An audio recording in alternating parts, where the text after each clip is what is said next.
Assalamualaikum warahmatullahi wabarakatuh. Salam sejahtera bagi kita semua. Jumpa lagi bersama saya Andi Malarangeng. Dan memang sudah lama kita tidak bincang-bincang karena macam-macam kesibukan sehingga belum sempat bikin video lagi. Tapi alhamdulillah hari ini kita bisa merekam beberapa video untuk ke depan.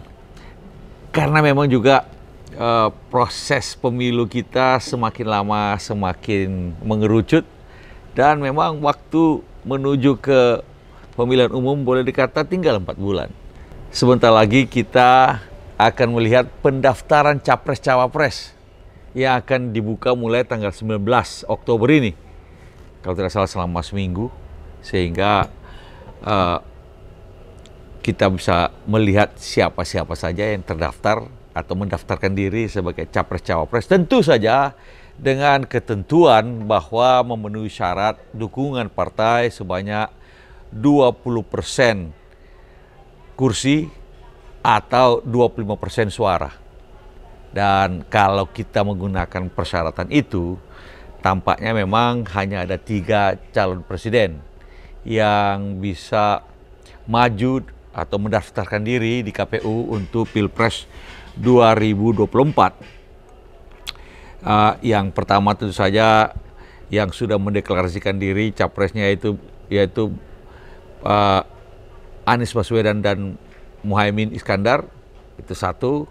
Kemudian tentu saja yang sudah bisa memenuhi syarat juga adalah Pak Ganjar, walaupun kita belum tahu siapa cawapresnya karena didukung oleh PDIP dan sendirian pun bisa jalan. Dan yang ketiga tentu saja Pak Prabowo Subianto. Kita juga belum tahu siapa cawapresnya, tapi dukungan suara atau dukungan dari partai-partai pengusung baik Gerindra, Golkar, PAN maupun Demokrat itu cukup untuk memenuhi syarat 20% tersebut. Nah, pertanyaannya dalam konteks spektrum politik dari ketiga calon ini, memang kalau kita lihat menarik bagaimana mereka mempositioning dirinya dalam spektrum politik Indonesia. Positioning ini menentukan kira-kira ceruk pasar pemilih yang akan disasar oleh masing-masing capres tersebut.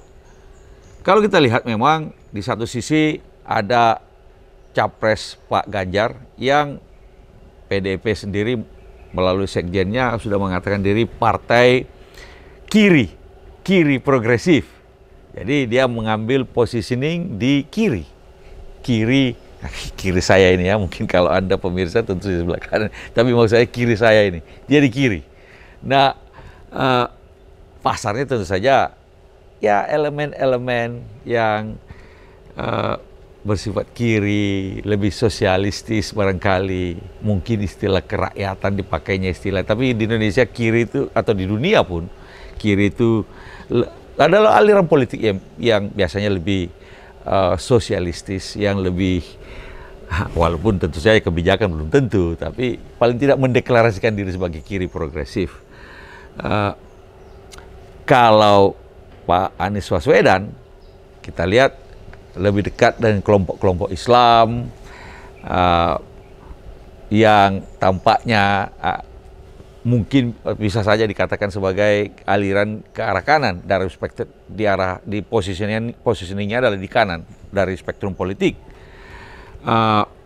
Pendekatan-pendekatan dilakukan oleh Bung Anies Baswedan ini dengan Habib Rizik dan sebagainya akan menempatkan dia pada posisi yang sebelah kanan. Nah, menariknya adalah bahwa Pak Prabowo itu sekarang ini tampil sebagai politik garis tengah. Positioningnya di politik garis tengah, di tengah dari spektrum politik. Apalagi kalau kita lihat pendukung-pendukungnya adalah Golkar, Gerindra, PAN, dan Partai Demokrat. Itu boleh dikata politik garis tengah. Demokrat sendiri tentu saja semboyannya adalah partai nasionalis religius yang ingin mengkombinasikan kedua hal bahwa tidak perlu ada dikotomi antara nasionalisme dan religiositas. Nah, itulah sebabnya kalau saya mengkategorikan Pak Prabowo sebagai politik garis tengah, memang menjadi menarik karena transformasi Pak Prabowo ini yang dari pemilu ke pemilu memang pada saat sekarang justru menempatkan dirinya pada posisi politik garis tengah. Tengah ini memang juga sebuah aliran politik dalam, kalau kita lihat spektrum ideologi dari kekuatan-kekuatan partai-partai politik ya di dunia, memang juga ada, bahkan di Eropa ada yang namanya partai tengah, center party, yang kira-kira kalau kita lihat dari spektrum politik itu adalah kalau sebuah sistem politik biasanya politi itu masyarakat politik, komunitas politiknya itu adalah bersifat kurva normal. Kurva normal itu selalu di tengah berada paling besar, tapi banyak partai yang mengambil posisi kiri atau tengah kiri, bahkan kiri luar. Ada juga yang ke kanan atau bahkan kanan luar. Kanan itu lebih banyak pada konservatisme, pakai menggunakan agama juga sebagai bagian dari kampanye politiknya. Sementara kiri biasanya lebih kerakyatan, lalu kemudian sosialisme, bahkan kalau di negara-negara Eropa kiri luarnya itu adalah komunisme. Bahkan kalau di Eropa, bahkan di Amerika, partai-partai komunis selalu masih saja ada dan ikut bersaing dalam pemilihan umum. Jangan kira di Amerika tidak ada partai komunis, ada. Di Eropa juga ada banyak partai komunis. Tapi itu boleh dikata kiri luar. Tapi ada yang tengah kiri atau kiri dan sebagainya. Kan saya tidak tahu di mana posisi kiri progresif itu mungkin. Ya, tetapi itu adalah sejarah pemikiran yang kemudian juga diimplementasikan dalam positioning partai-partai politik melihat pasar atau spektrum ideologi, tapi juga bersinggungan dengan pasar, ceruk-ceruk pasar dalam spektrum politik pemilih di sebuah negara. Jadi kalau kita bicara tentang kiri, kanan, tengah, ini sepenuhnya adalah sebuah kategori yang ilmiah yang berlaku dalam ilmu politik di semua dunia. Tinggal kita melihat positioningnya di mana. Nah, sekali lagi, partai tengah atau politik garis tengah memang juga seringkali atau sudah menjadi tren baru juga bahkan di Eropa ketika kiri dan kanan, politik kiri maupun politik kanan gagal untuk memberikan solusi-solusi yang bisa diimplementasikan dan bisa menjadi best practices. Bahkan teori-teori tentang politik garis tengah ini lebih menekankan bukan pada ideologinya tetapi pada what works, mana program-program yang betul-betul bisa diimplementasikan dan berhasil guna, efektif. Makanya dalam politik garis tengah berbagai macam kebijakan-kebijakan bisa dipinjam dari kasanah kebijakan kiri maupun sasana kebijakan kanan. Yang penting bahwa kebijakan itu telah terbukti berhasil dilakukan dan menimbulkan manfaat yang baik, yang positif bagi rakyat kebanyakan. Nah, karena itu politik garis tengah memang menjadi sesuatu model yang merupakan antitesis atau sintesis. Kalau kiri dan kanan sejak dahulu ada kan, kemudian sebagai tesis, antitesis, kemudian sintesisnya adalah politik garis tengah.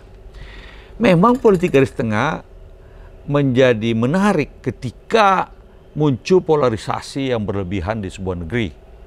Ketika orang capek dengan pertikaian kiri dan kanan, maka politik garis tengah menjadi alternatif, di mana semua orang merasa nyaman karena berada di tengah.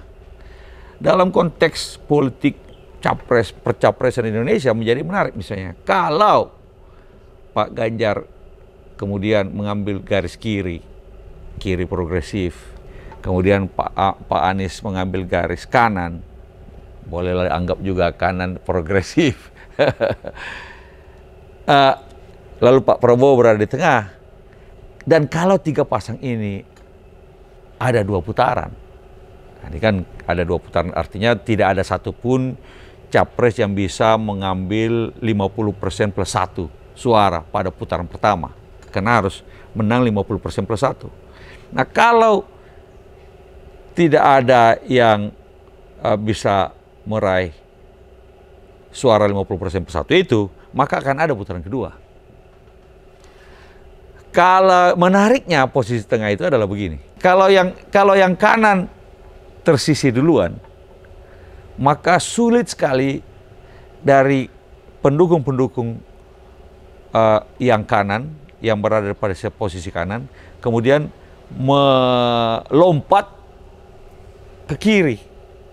Sebaliknya juga, pendukung-pendukung, kalau yang kiri tersisih duluan di putaran pertama, sulit sekali untuk pendukung-pendukung posisi kiri itu menyeberang ke kanan, melewati tengah. Kemungkinan besar kalau kiri dan kanan salah satunya tersisih, mereka akan memilih ke tengah, memilih calon yang berada pada posisi tengah. Itulah strategisnya posisi tengah. Walaupun memang kalau yang tersisih pada babak pertama adalah yang berada di tengah, yang kita akan saksikan adalah polarisasi lagi antara kiri dan kanan. Itu kita sudah merasakan kalau sebuah di mana-mana di sistem politik atau negara manapun di dunia, ketika benturan antara kiri dan kanan itu terlalu keras, maka polarisasi yang terjadi dan kemudian membuat biasanya politik menjadi lebih kencang, lebih tegang dan sebagainya. Tetapi kalau yang muncul adalah politik tengah sebagai sebuah garis politik di mana semua bisa merasa nyaman, maka politik memang akan menjadi lebih teduh, karena posisi tengah adalah posisi yang bisa diterima oleh semua pihak. Nah, memang sekali lagi, kalau kita lihat dari posisi Pak Prabowo sekarang ini, dengan politik garis tengah itu, tampaknya akan menjadi solusi terhadap kemungkinan polarisasi di Indonesia. Karena itu, kalau kita lihat kecenderungan yang ada sekarang dari polling-polling yang ada, itu setelah mungkin kalau ada yang mengatakan bahwa ini sekarang ini saatnya Pak Prabowo jadi presiden, atau wes wayahe gitu loh ya, bahasa Jawanya, jadi presiden, mungkin karena positioningnya ini. Kita lihat nanti bagaimana kemudian ketika sesudah pendaftaran, kita belum tahu cawapres masing-masing, tetapi kalau kita lihat bahwa posisi ini, posisi tengah yang dipilih oleh Pak Prabowo memang sangat cerdas, sangat tepat, yang kemudian bisa mengantarkannya untuk memenangkan pemilihan umum, pemilihan presiden 2024. Baik itu satu putaran pertama maupun kemudian juga tentunya di putaran kedua, kalau ada putaran kedua. Kita lihat saja, pendaftaran segera akan dimulai dan kita lihat nantinya kita harapkan ada debat-debat capres-cawapres, kita harapkan ada berbagai macam kesempatan bagi kita rakyat kebanyakan untuk mendengarkan pikiran-pikiran, ide-ide, gagasan, visi misi dari para capres dan cawapresnya. Dari situ kemudian kita bisa mengambil kesimpulan mana yang paling tepat bagi bangsa kita, bagi negeri kita, Republik Indonesia. Terima kasih. Sampai jumpa lagi di lain kesempatan. Assalamualaikum warahmatullahi wabarakatuh.